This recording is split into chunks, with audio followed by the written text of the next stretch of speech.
সেই বন্ধুদের বাংলাদেশের রাজনীতির অনুপাত জ্ঞান নাই। বাংলাদেশের মানুষ অনুপাতিক হারে নির্বাচনের কোনো অভিজ্ঞতা নাই। এই দেশের রাজনৈতিক সংস্কৃতিতে আনুপাতিক নির্বাচনের কোনো ইতিহাস নাই। আপনাদের উদ্দেশ্য কিরকম জানি না। কেউ বলছে অনুপাতিক হারে নির্বাচন দিতে হবে, কেউ বলছে স্থানীয়। বাবা, স্থানীয় সরকার নির্বাচন কি সরকার পরিবর্তন করে? আকাঙ্ক্ষা কি? গণ অভ্যুত্থানের আকাঙ্ক্ষা কি ছিল? বাংলাদেশের সমগ্র এলাকার সমগ্র মানুষ, সমগ্র শ্রেণী পেশার মানুষ রক্ত দিয়েছে শুধুমাত্র হারানো গণতন্ত্রকে পুনঃপ্রতিষ্ঠা করার জন্য। এই দেশের সমস্ত জনগণের হারানো গণতান্ত্রিক অধিকার, সাংবিধানিক অধিকার পুনঃপ্রতিষ্ঠার জন্য, ফিরে পাওয়ার জন্য তারা স্থানীয় সরকার নির্বাচনের জন্য জীবন দেয় নাই। তারা জীবন দিয়েছে একটি গণতান্ত্রিক রাজনৈতিক সরকার প্রতিষ্ঠার জন্য, যেটা প্রতিষ্ঠা হতে পারে জাতীয় সংসদের নির্বাচনের মধ্য দিয়ে। সংস্কারের বিষয়ে এর বেশি বলবো না। শুধুমাত্র জরুরি সংস্কার, যেগুলো নির্বাচন করার জন্য প্রয়োজন, স্বল্পমেয়াদী, সেগুলো নির্ধারিত করুন, জাতীয় ঐক্যমত সৃষ্টি করুন। সেই সংস্কার বাস্তবায়ন হবে, একই সাথে নির্বাচনের প্রস্তুতি হবে। যদি আপনার নিয়ত সাফ থাকে, তাহলে অতি শিগগির জাতির সামনে বক্তব্য দিয়ে আপনি নির্বাচনের রোড ম্যাপ প্রদান করুন। আওয়ামী লীগের রাজনৈতিক মৃত্যু হয়েছে, দাফন হয়েছে দিল্লিতে। যে এই সংবাদ গণমাধ্যমের বন্ধুরা আপনারা প্রচার করবেন। মুর্দা মুর্দা ফ্যাসিস্ট হাসিনা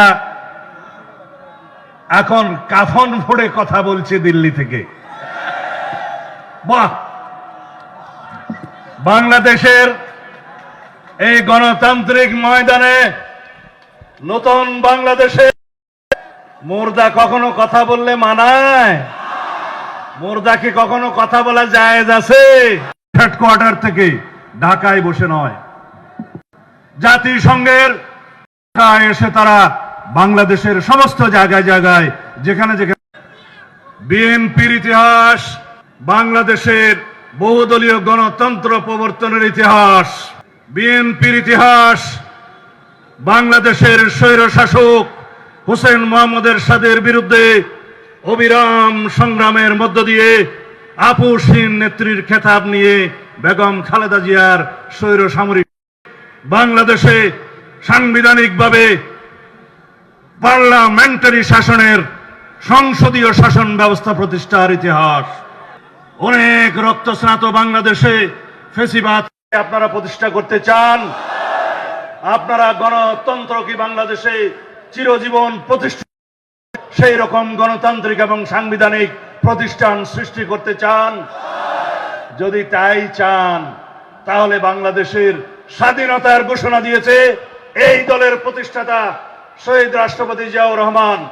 যদি আপনারা চান এই দেশে গণতন্ত্রের, বহুদলীয় গণতন্ত্রের, সংসদীয় গণতন্ত্রের প্রতিষ্ঠা করেছে বিএনপি নেতা, বিএনপির প্রতিষ্ঠাতা শহীদ রাষ্ট্রপতি জিয়াউর রহমান এবং দেশনেত্রী বেগম খালেদা জিয়া। আপনারা অবশ্যই জানেন এই ফ্যাসিবাদ বিরোধী গণতান্ত্রিক সংগ্রামে দীর্ঘ 15-16 বছর রক্তাক্ত সংগ্রামের, গণতান্ত্রিক সংগ্রামের সাথে থাকুক। যদি তাই চান বন্ধুগণ, আমাদেরকে একটি ওয়াদা দিতে হবে, একটি ওয়াদা দিতে হবে। বাংলাদেশে বিএনপিকে আপনারা একটি সুশৃঙ্খল গণতান্ত্রিক দল হিসাবে আপনারা পরিচালিত করবেন, প্রতিষ্ঠিত করবেন, এই দলে অন্তর্ভুক্ত হবেন, এই দলের ছায়াতলে থাকবেন। থাকবেন সবাই? দুই হাত তুলে দেখায় দেন। সারা কক্সবাজারের মানুষ, সারা বাংলাদেশের মানুষ, আপনারা দেখে যান বাংলাদেশের সর্বদক্ষিণ থেকে গণতন্ত্রের প্রতি আমাদের আগামী রাষ্ট্রনায়ক জনাব তারেক রহমানের প্রতি নিরঙ্কুশ সমর্থন দিয়েছে। এই বার্তা নিয়ে আমি আপনাদের কাছ থেকে বিদায় নেব। যদি আপনারা চান বাংলাদেশে গণতন্ত্র সুপ্রতিষ্ঠিত থাকুক, তাহলে আমরা যেভাবে গণতন্ত্রকে সমৃদ্ধ করার জন্য প্রস্তাব দিয়েছি তার দুই একটি কথা বলি। আমরা মাননীয় প্রধান উপদেষ্টার সাথে সাক্ষাৎ করতে গিয়েছিলাম। এসব তিনি আমাদেরকে আশ্বস্ত করেছেন। আমি এখান থেকে মাননীয় প্রধান উপদেষ্টার উদ্দেশ্যে বলতে চাই, যদি আপনার নিয়ত সাফ থাকে তাহলে অতি শিগগির জাতির সামনে বক্তব্য দিয়ে আপনি নির্বাচনের রোড ম্যাপ প্রদান করুন, দ্রব্যমূল্য নিয়ন্ত্রণ করুন, জনগণের ক্রয় সীমার মধ্যে নিয়ে আসুন। আপনার কিছু উপদেষ্টা আছে যারা জনগণের পালস বুঝে না, বাড়িয়েছে, ব্যাট বাড়িয়েছে, দ্রব্যমূল্য ঊর্ধ্বগতি হওয়ার কারণ হয়েছে, সেটা আপনি তাদেরকে নসিহত করেন অথবা বিদায় করেন। জনগণের বিরুদ্ধে যাবেন না। জীবন স্বস্তিকর হবে, আরামদায়ক হবে, দ্রব্যমূল্য তাদেরকে আর নাবিশ্বাস উঠাবে না। কিন্তু আমরা পরিবর্তন কি দেখতে পাচ্ছি? জনগণ কি বলে? সুতরাং জনগণের আওয়াজ শোনার চেষ্টা করুন মাননীয় উপদেষ্টারা। দ্রব্যমূল্য নিয়ন্ত্রণে নিয়ে আসুন।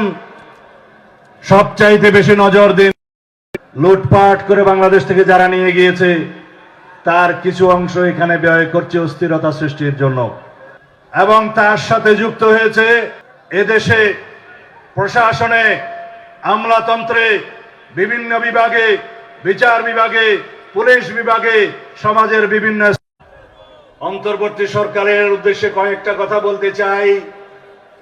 আপনারা সংস্কার সংস্কার করে প্রতিনিয়ত সংস্কার শব্দটিকে একটি খেলনার বস্তুতে রূপান্তরিত করবেন না।